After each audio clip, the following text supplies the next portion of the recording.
Good evening. My name is Jenory Balladares. I'm a mechatronics engineering student from Invent University, Costa Rica. I'm a member of Mars Society, Peru. I'm so glad to be here. And well, I talked to you about my last test research that I did in the Mars Research Station in Utah. I was part of the group 169, MDRS Team Peru 4.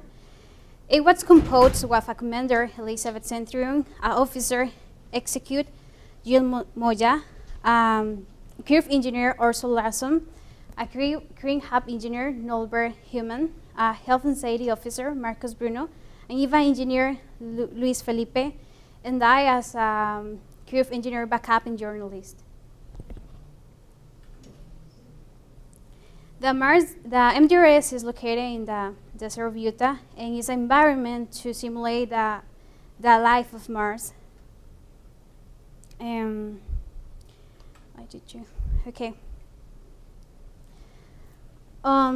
September 27, in 1971, in a full day lab, in the middle of a sandstorm, it was the first time that the artifact fell from the outer space, fall down from the sky. And the heat generated by the spacecraft when it hits again the atmosphere sparked a bright line in the sky.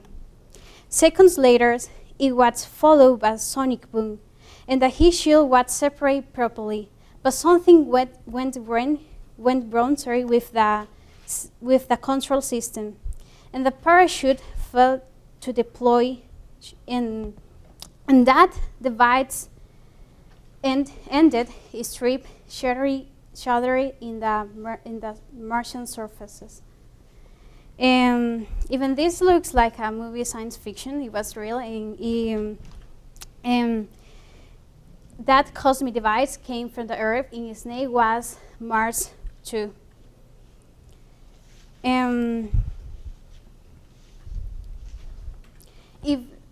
Since that fact, the humans have been trying to colonize Mars, but why explore Mars? Why we are so interested in to reach Mars? There are many reasons.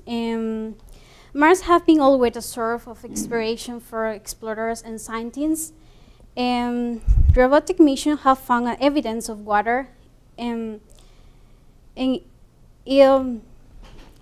but if life exists, it still remains a mystery. And several missions have found that the Mars have a history and characteristics too similar to the Earth. And all this knowledge helps humans to apply all this investigation for the Earth.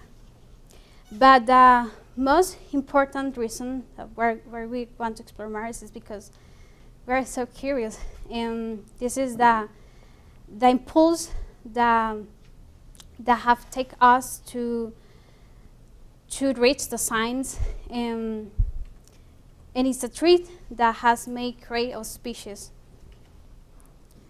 Okay, one of the most euphoric moments of the humanity was when the rover Curiosity was able to move on the red planet, and it's still exploring its surfaces inside of light. But one of its limitations is its explorer scope.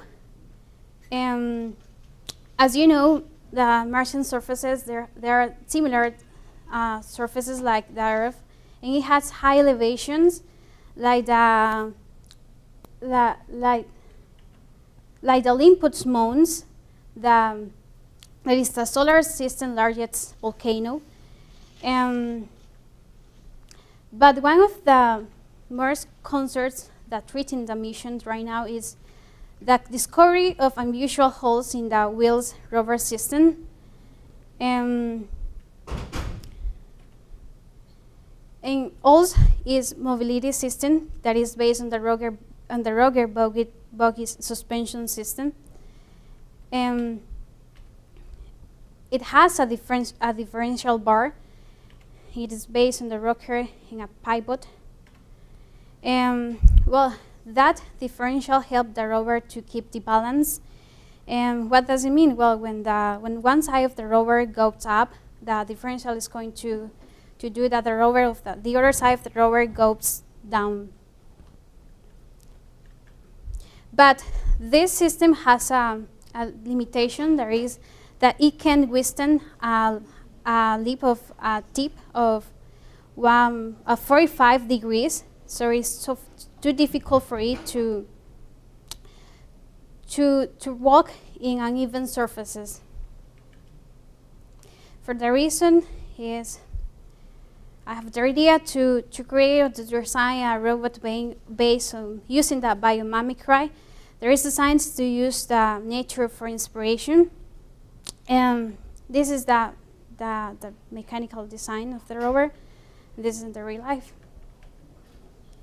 The mechanical design consists in a central body with six symmetrically legs around it. Each limb has 3 revolute joints, and well, it has a dome for protect its electronic devices. Okay. This is part of the Harvard navigation system. It is based on the Raspberry Pi Zero. It has two Arduinos, and where the Raspberry Pi is the central unit. So we receive and send information, and it will send information to the Arduino that use a free shield for the servo motors. It has 18 servo motors, and the other Arduino is going to send information about the sensors that are going to locate the real position of the rover, and the information of the control, remote control. Well, for the software we use Python because it's a free software, and well, if any of you are interested in that research, you can ask me. I can give you all the codes, because the idea is to share this program and to do it the best optical and the people can deploy it easier. Well, for this is the navigation system. It consists in the navigation unit. Well, it have the communication that it will send it, but by the remote control, and the real position that is given by the sensor of accelerometer in a gyroscope. And well, all the navigation unit is going to play a kinematics algorithm for the servers. When we are using a robot, it is not really important to know about the software in hardware, but it's too important to know about the study of the movement. Well, for the kinematics, there are two kinds of it: the forward kinematics and the inverse kinematics. Well, the forward kinematics try to find the position based on the angles. And well, in this case, it is known the length of each joint and the angle of each joint. And it try to find the position of any point that the coordinates with respect to the base. And the inverse kinematics to try to find the angles based on the position of the base. And well, we are going to know the length of each joint and the position of any point. And try to find the angle of each joint to get the position. In this project, we use the inverse kinematics. And this is based on the Locomotion system. So there are in 2 groups, and the first group, the E0, is the E0 is the state when the platform is going to be in a random position, and the E1 is when the first group is going to move forward, and the E2 is when the other group is going to move forward and it's going to push down the other 3 limbs. Well, the E3, it is the same as the last one, but well, the group 2 is going to push forward, and the group 3 is going to walk back. This is the static stability. Well, if it has a lot of stability because it always have 3 limbs in the soil and in the surface. Well, this is the description of the experiment. We are going to check the performance of a Hexapod robot working for an uneven surface. And what we're going to try is to figure out how efficient is a Hexapod walking robot on Mars. The first EVA started the May 5th, and it was 3 EVAs, and the place was in the Mars research station. But this is about extravehicular activity, the EVA. We have to use, we have to follow security protocols, and well, the robot was tested inside the MDRS. And the objective of the aim of the first EVA was to prove its stability, to test the stability on the flat surfaces, the sensor accuracy, and the data transmission and the speed. The first EVA was only in the flat surfaces, and the second EVA we tested the stability on uneven terrain and the sensor accuracy also, the data transmission, but in this case we also tested the power capacity. Sorry. And the objective of the third EVA, we want to test the stability on uneven terrain with high slope, and the sensor accuracy and the data transmission. Well, in the second EVA, we did the EVA in a land with a degree of approximately 15 degrees. Well, how you can see in the picture, it was like a sand surface. In the third EVA, it was the higher slope. Well, the results of each EVA in the blue one is that in the flat terrain surface, and in the green is with the uneven surfaces. Well, in the stability, in the first one with the flat surfaces, it was very good, and with the uneven surfaces, it was approximately 800%. And well, the data accuracy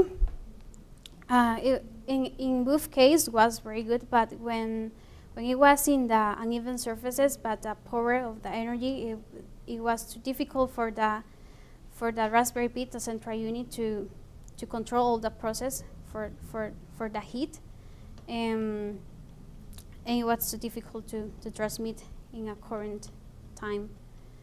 But the performance in both are acceptable, and well, the maximum degree of deal was 40 degrees that we read. And in conclusion, accessing more regions on Mars is very important, but there are areas that conventional rovers can access. For that reason, it's too important to deploy new rovers that will be able to explore the different Martian surfaces. Thank you. If you have any question. Thank you.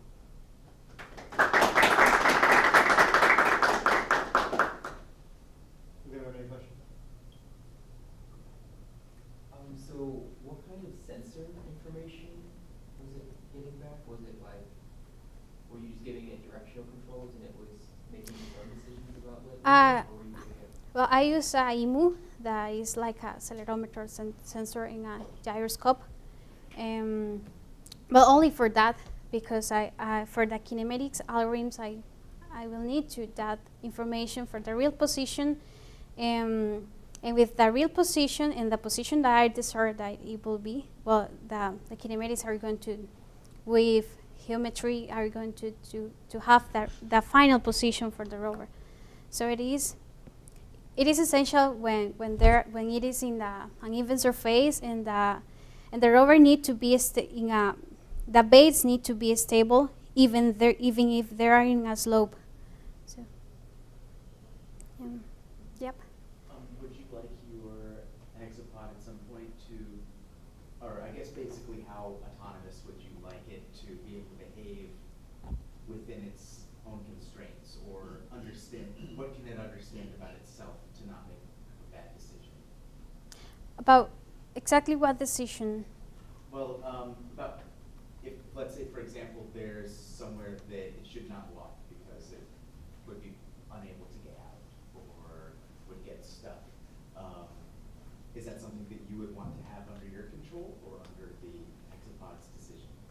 Okay, the Hexapod was not autonomous, so I decide which place I have to go. But I proved it I tested it in 4 different surfaces.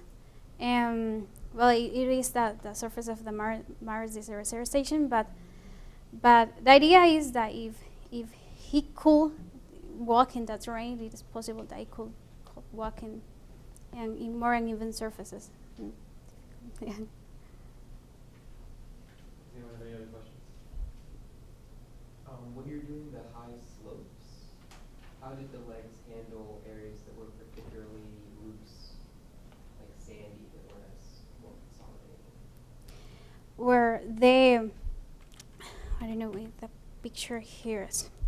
As you can see, there are different surfaces. As in the first picture, maybe here, the surfaces were so so sand, and it was too difficult for it to. Well, I think the most difficult is when there are a lot of sharp rocks, because the idea of this robot is that he can go back of its original position if he suffer if he go back or got rammed. So well, in this case, well, this was the highest elevation. I don't have a video right now, but well, the idea was the. I don't know if I answered your question or. Or did it just, on the slopes, did it slide at all? Or did it hold its position pretty well? No, it walked. It walked like it walked at I think like 100 meters. Well, we only did tested with different climbs. So it, and he walked. Any other questions? All right, thank you very much.